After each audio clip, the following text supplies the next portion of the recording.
Welcome to Crisis in Perception, where we examine the systems shaping our world one book at a time. Today, we're doing something a little different. We usually dig into a specific historical event, maybe a scientific breakthrough.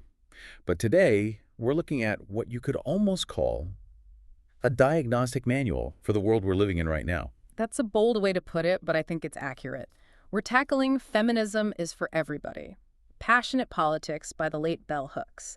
And, before anyone sees that title and thinks, okay, I know what this is, it's a political manifesto or it's a history lesson, I really want to frame our mission here. Please do. We're treating this book as a systems analysis. Exactly. We aren't here to debate the politics of the year 2000 versus today. We're here to look at what Hooks calls the architecture of power. This is a book about design. It's about how a hierarchy, specifically a hierarchy based on domination, replicates itself day in and day out. And that replication is the central mystery, isn't it? Because we live in a world where, on the surface, almost everyone claims to want equality. You'd be hard-pressed to find a corporation or a university that doesn't have some kind of diversity and inclusion statement. Oh, absolutely. It's everywhere. And yet the underlying structures, the outcomes, they often feel completely stuck. They feel stuck, and the conversation around them feels increasingly polarized, which is precisely why this book is so crucial right now. Right. Bell Hooks wrote this as a primer, or a handbook, really, because she saw that the movement for equality was getting hijacked. It was being locked away in academia, buried under jargon. Right. She wanted to explain the mechanics of sexism to people who don't have PhDs. She wanted to hand the tools to everybody. So our deep dive mission today is to strip away the cultural and political baggage around the word feminism and look at the circuit diagram underneath it. We're going to look at the feedback loops, the incentives, and the specific design choices that keep us trapped in what Hooks calls a dominator culture. Dominator culture. That's the phrase. Keep that phrase in mind, because that is the operating system we are going to be debugging for the next hour. Okay, so let's start with the author herself, just to ground us. Who is Bell Hooks? So Bell Hooks, and it's lowercase b, lowercase h. That's intentional, and it's important. Why the lowercase? She always said she wanted the focus to be on the substance of her work, on the ideas themselves, not on her personality or her identity as an author. She was born Gloria Jean Watkins in Hopkinsville, Kentucky. She came from a working-class black Southern family, and she always writes from that very specific perspective. She calls it writing from margin to center. Which is such a fascinating vantage point for a systems analyst. I mean, usually when we study power, we study it from the top down. We read biographies of presidents or CEOs. Right. But if you want to understand how a building is really constructed and, where its weaknesses are, you don't ask the person in the penthouse who just enjoys the view. You ask the person who has to scrub the basement floors. They see the cracks in the foundation. That's a great analogy. In Hooks, she entered the elite academic world, Stanford, University of Wisconsin, Yale, but she carried that margin perspective with her. She saw very clearly how the theory of feminism being taught in these Ivy League classrooms just didn't match the reality of the women she grew up with. And this book, written in 2000, it sits at a really specific transition point for the movement, right? It absolutely does. It's written right at the moment when feminism was shifting from being a mass movement in the streets, in living rooms, protests, community centers, and becoming institutionalized within the academy. It was becoming a subject you major in. Exactly. Something you study, not something you do. Yeah. And Hooks was ringing the alarm bell. She was basically saying, if we let this knowledge get locked up in universities, if we let it become the property of an elite few, we lose the power to actually change society. Okay, so she starts the book with a definition. And I think for a lot of people, this definition is going to feel surprisingly simple, maybe even a little dry. But everything in the book hangs on it. It's the foundation of the whole analysis. It's the definition she'd been using for over a decade at that point. She says, very simply, feminism is a movement to end sexism, sexist exploitation, and oppression. Okay, let's pause right there, because what's missing from that sentence is almost as important as what's in it. It is. She doesn't say a movement for women. She doesn't say a movement against men. Precisely. And that is the first major paradigm shift of the book. In the popular imagination and certainly the mass media of the 90s, and honestly, if you look at the social media algorithms of today, feminism is framed as women versus men. A battle of the sexes. A zero-sum game over resources, over power, over jobs. I want the corner office you have. I want the political power you have. Exactly. And Hooks is saying, no, That is a fundamental misunderstanding of the problem. If you frame it as women against men, you are assuming that men, as a group, are the problem. Right. But Hooks argues that the problem is sexism. The problem is a system of thinking and behaving. And this is the real kicker. Women can be just as sexist as men. Women can support and uphold sexism just as easily as men can. Now, that's a controversial take for some people. It is, It's but just, systemically, it's the only one that makes sense. I mean, think about it. If feminism is just whatever women want, then what happens if a woman wants to exploit her domestic worker? Is that feminist? of course not. Or a female CEO lobbies to keep the minimum wage low, which disproportionately affects her female workers. Is that progress? Hooks would say absolutely not. That is just changing the gender of the oppressor. It's not ending oppression. So she forces us from page 1 to look at the structure, not the gender of the individuals participating in it. And this leads us to that famous, incredibly long phrase she uses to describe the enemy. I have it written down here. It's a mouthful. Imperialist, white supremacist, capitalist patriarchy. It just rolls right off the tongue, doesn't it? It sounds a little like a parody of left-wing academic jargon. I mean, let's be honest. It does. And she knew that. But she insists on using the full phrase. And for a deep dive like this, we need to unpack why. Because it's not just a list of bad things. She's describing an interlocking system. You can't just treat these as separate issues. So walk me through that interlocking part. How does, say, capitalism lock into patriarchy in her analysis? Okay, think about the classic mid-century model of the family. For capitalism to work efficiently, for a factory owner to be able to pay a man a certain wage to work 12 hours a day, that man needed someone at home, unpaid, doing all the support work. The laundry, the cooking, raising the children, all the shadow work of the economy. Exactly. Patriarchy, the system that says women's place is in the home, provides the unpaid labor force that stabilizes capitalism. If corporations had to pay for all that domestic labor and childcare at market rates, the entire profit structure of modern capitalism would collapse. Wow. So they are interlocked. They depend on each other. So you can't just remove sexism without addressing the economic system that needs that exploitation to function. You can't. The system will just find a workaround. And what about the white supremacist part? How does that lock in? Well, I imagine it relates to whose labor is valued least. Precisely. Look at how white women's liberation often played out in the 20th century. When educated, upper-middle-class white women wanted to leave the home and enter the professional workforce in the 70s and 80s, who stepped in to do that domestic labor they were leaving behind. It was usually women of color, immigrant women. Low-wage women of color. So the liberation of one group of women was purchased by reinforcing the economic and racial subordination of another group. Hooks argues that if you just try to pull one wire out of the machine, if you just say, I want to end sexism, but you leave the racism and the capitalism intact, the system just reroutes the power. It finds a new, weaker group to dominate. So it's like a hydra. You cut off the head labeled male chauvinism, and the head labeled class exploitation or racial hierarchy just bites you harder. That's a perfect image for it. And the common DNA of all those heads is what she calls domination. That is the core value of the whole system, the belief that the strong should rule the weak.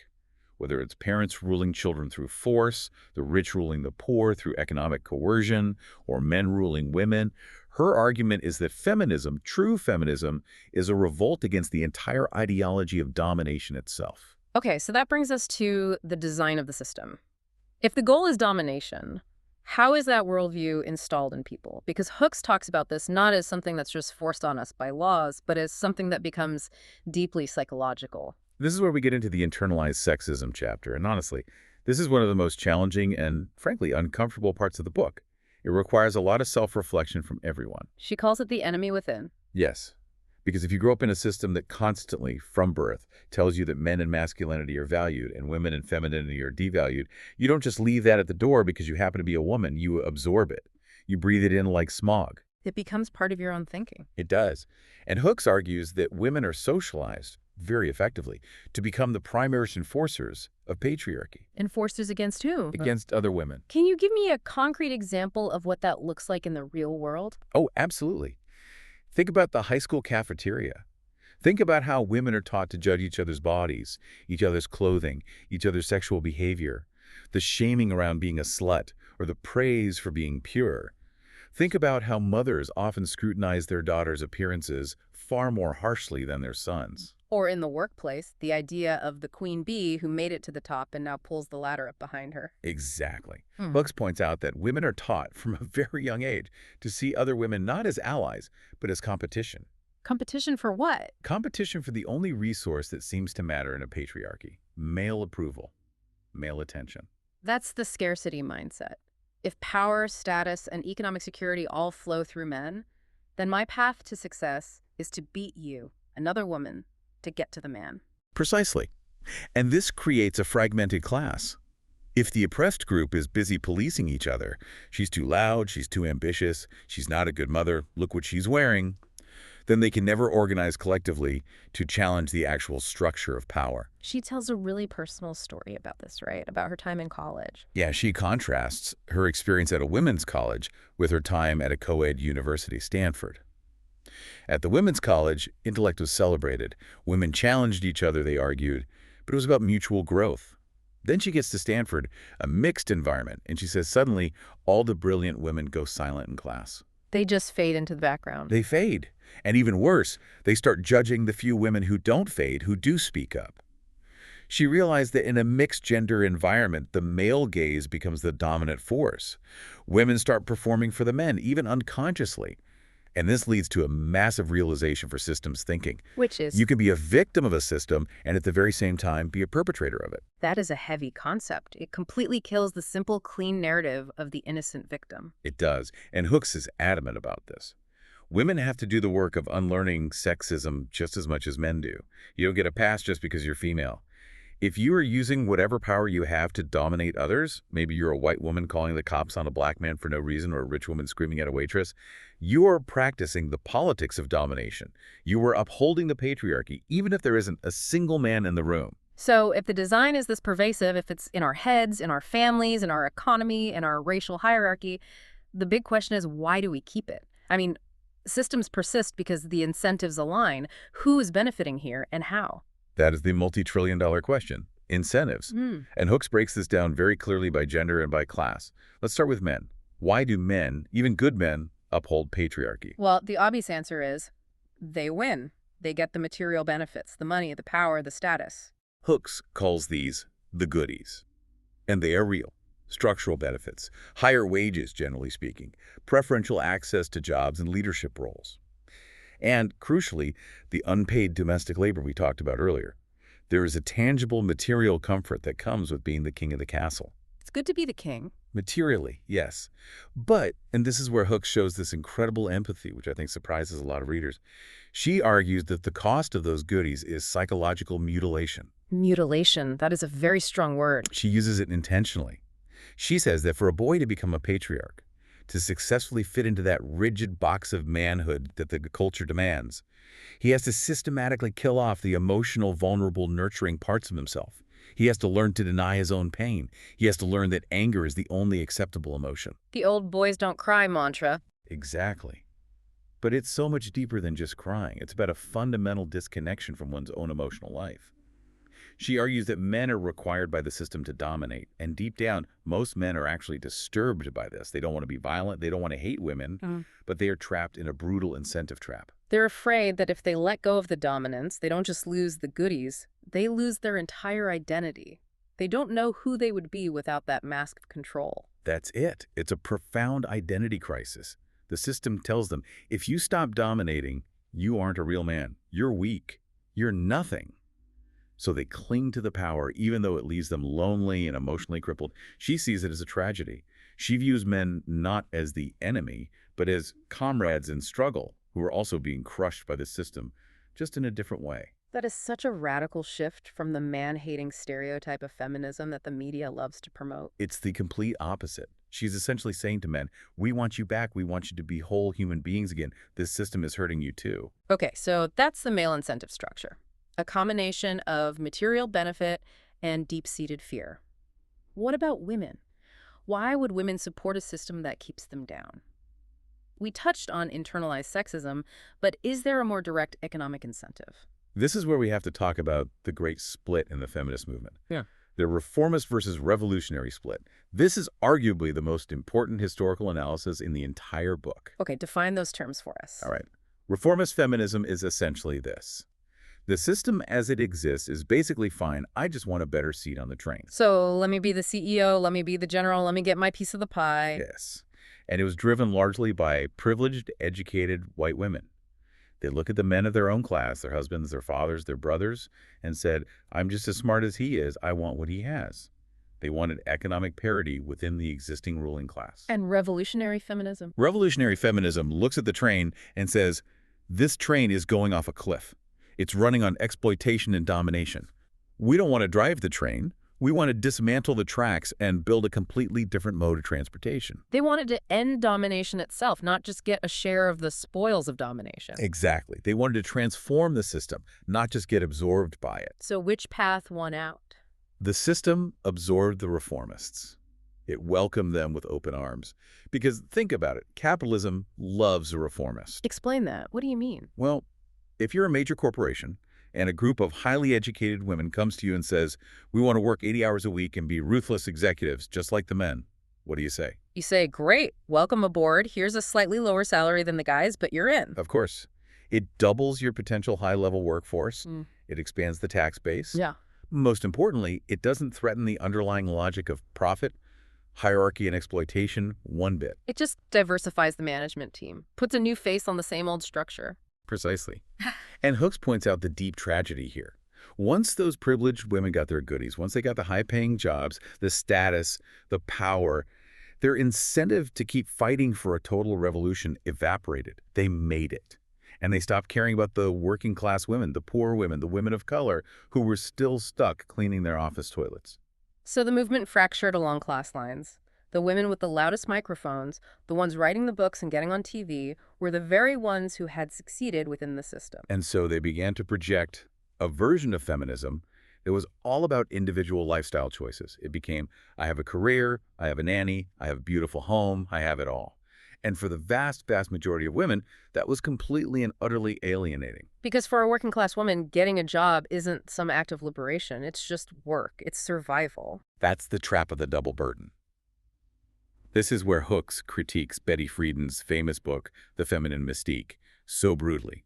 Friedan wrote about the problem that has no name, this malaise of the bored, educated housewife in the suburbs who wanted to do something more with her life. A hugely influential book. Hugely.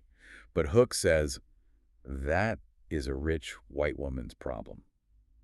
Black women, working-class women, have been in the workforce for centuries. They weren't bored. They were exhausted. So when mainstream feminism sold liberation as getting a job, the working class woman just said, I already have 2 jobs and I'm barely making rent. How does this movement help me? And the devastating answer was, it didn't.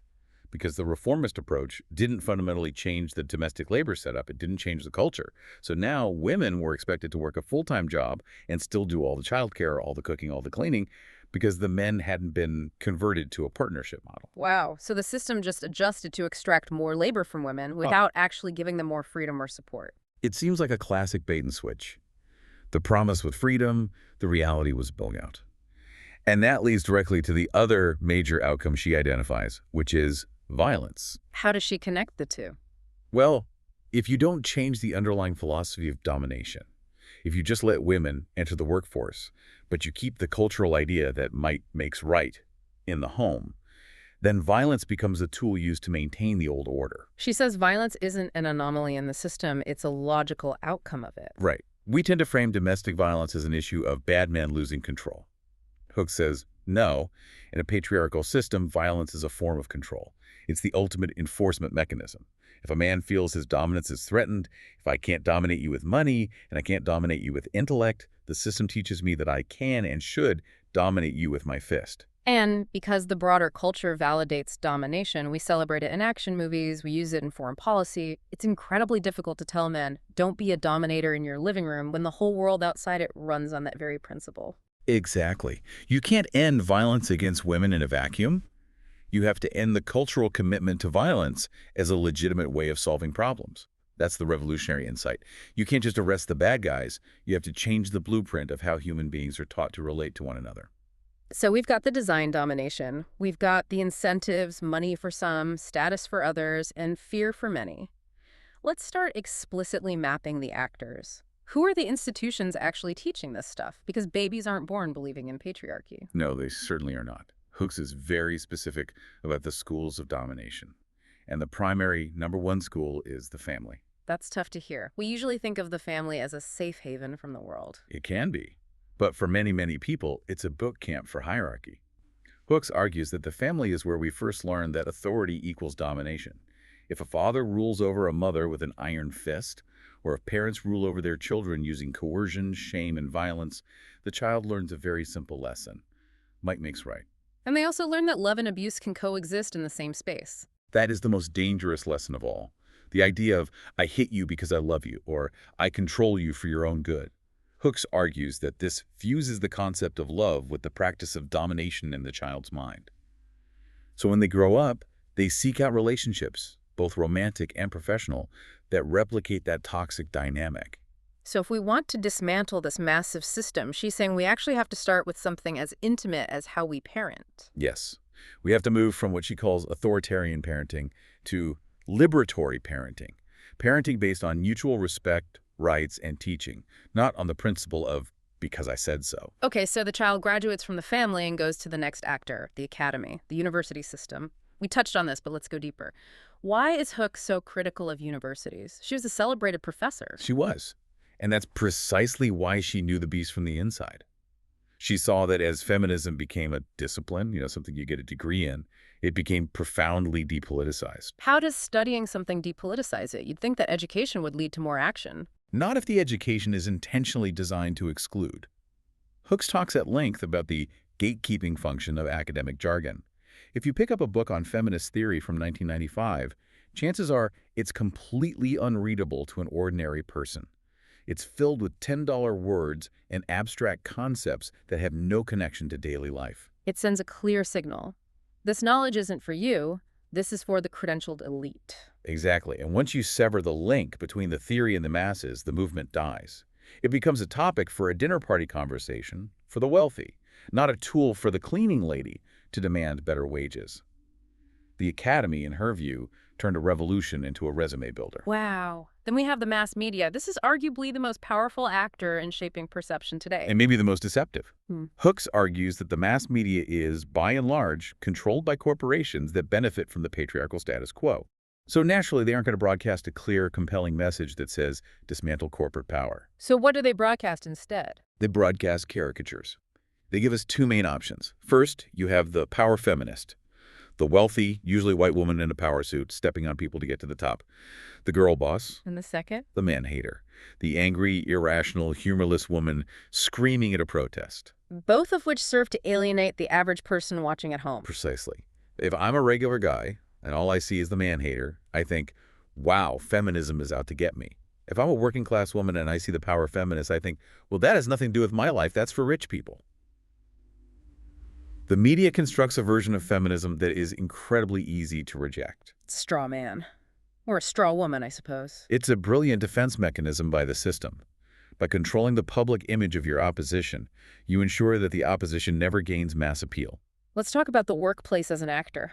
The workplace is fascinating because it presents itself as this gender-neutral meritocracy. We just care about performance. The best person gets a job. But the actual design is inherently patriarchal. Because it assumes a worker has no other life, no other responsibilities. Right. The 40-hour work week, and now the 60 or 80-hour work week for professionals, was designed for a man who had a wife at home, handling literally everything else.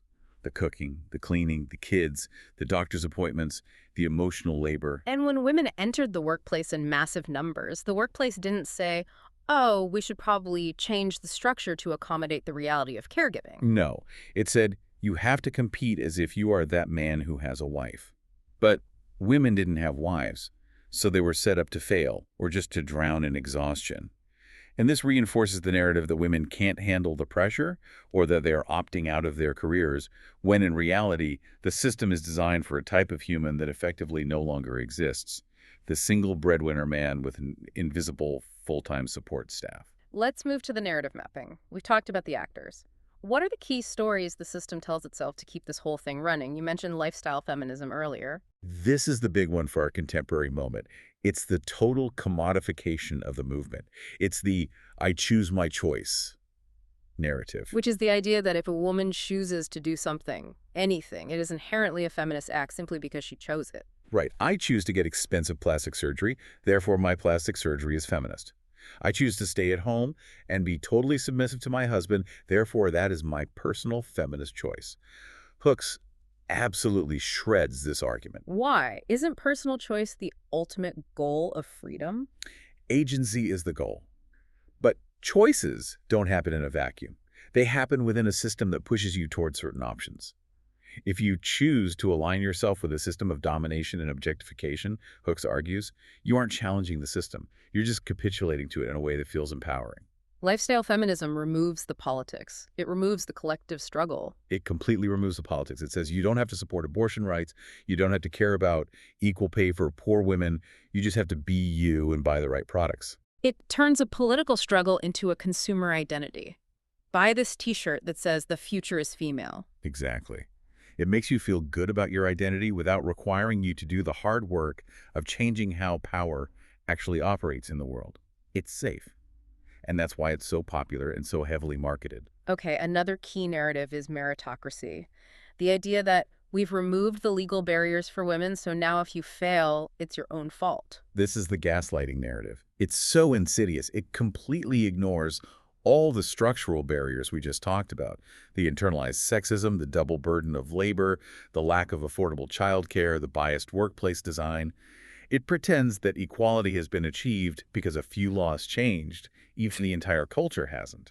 It's like telling two people to run a race, but one of them is carrying a 50-pound backpack and then saying, well, the starting line was exactly the same for both of you. And then, when the person with the backpack inevitably loses, you say, I guess you just didn't want it badly enough. You should have leaned in harder. It shifts the blame for systemic failure onto the individual. Okay, let's connect these pieces into feedback loops. We've identified the actors and the narratives. How does this cycle become self-perpetuating? Well, there's the media loop we touched on. The media highlights extreme or negative representations of feminism. The general public sees this and rejects the label feminist for themselves. Because they reject the label, they don't engage with the actual educational work of feminism. Therefore, their own sexist thinking remains uncorrected. The sexist system stabilizes and continues. It's a self-sealing logic. If you can't get the true message out, you can't change minds. And if you can't change minds, you can't get the true message out. It's a perfect loop. Then there's the class loop, which is just as vicious. Elite women gain access to power within the existing system. They then abandon the broader revolutionary class struggle because they have made it. Poor and working class women see this and feel, rightly, that the movement has abandoned them. The movement then loses its mass power base, its numbers. And without a mass power base, the system remains fundamentally unchallenged. This brings us squarely to the present-day implications. Hooks wrote this book in 2000, but honestly, it reads like it was written about my social media feed this morning. It really, really does. I mean, think about the crisis of representation we're constantly debating. We celebrate these singular symbolic figures. Look, a female vice president. Look, a female CEO of a major car company. And we're encouraged to treat that as if the problem of sexism is now solved. It's tokenism being marketed as progress. Hooks warns explicitly that this kind of power feminism just masks the grim reality for the majority of women. If that female CEO is busting unions and lobbying to keep wages low for her predominantly female workforce, she is an agent of the imperialist capitalist part of this system, even if she is a woman. Her gender doesn't make her actions feminist. This connects directly to her critique of global feminism. We have to touch on this because it's so relevant to foreign policy and how Western cultures view the rest of the world. It is. Hooks was deeply critical of the way Western women often position themselves as saviors. She calls it a neo-colonial gaze. The white savior complex. Exactly. The attitude of, we, the liberated, enlightened Western women, need to go save those poor, oppressed brown women from their barbaric, patriarchal cultures. She makes this really provocative comparison between female genital mutilation, or FGM, and Western beauty standards. She does, and she makes it intentionally to shock the reader out of their complacency. She says, look, a Western feminist will rightly scream about the horrors of FGM in parts of Africa. But that same person will look at the rampant starvation diets, the dangerous and addictive plastic surgeries, the life-threatening eating disorders, and the psychological damage caused by the beauty industry in the West and call that fashion or personal choice. She's not saying they are the same thing, but that they come from the same root. Exactly. She's saying both are violent, patriarchal systems for controlling and mutilating women's bodies to make them conform to a male-defined ideal. But by focusing only on the barbarism of the other, by pointing the finger at the third world, Western women get to feel civilized and superior. It allows them to completely ignore the brutal misogyny happening in their own backyards. It reinforces the imperialist part of the power structure. So if we look at this whole map, the design, the incentives, the feedback loops, it looks pretty bleak. The system is incredibly robust. It seems to have defenses against every possible attack. Where is the hope in this analysis? Hooks talks about the loss of something called consciousness raising. The CR groups, yes. This is the one practice she really mourns the loss of. Back in the 60s and 70s, feminism wasn't a class you took or a book you read. It was a meeting in someone's living room. What actually happened in those meetings? What was the process? It was a simple but powerful mix of personal testimony and political analysis. A small group of women would sit in a circle, and one by one, they would just talk about their lives. My husband expects this from me. My boss said this to me at work. I feel this pressure to look a certain way. And as they listened to each other's stories, they would start to see patterns. They had that light bulb moment of realizing, wait a minute, it's not just me. This isn't my personal failure. It's happening to all of us. Exactly. That is the moment of consciousness racing. You stop blaming yourself and you start seeing the system. Your personal problem becomes a political problem. You connect the dots. And Hooks says we've completely lost this practice. We have. We replaced the living room circle with the university lecture hall or the self-help aisle in the bookstore. And now we've replaced it with the internet. But the internet is not a safe space to be vulnerable and explore these ideas. It's a performance space.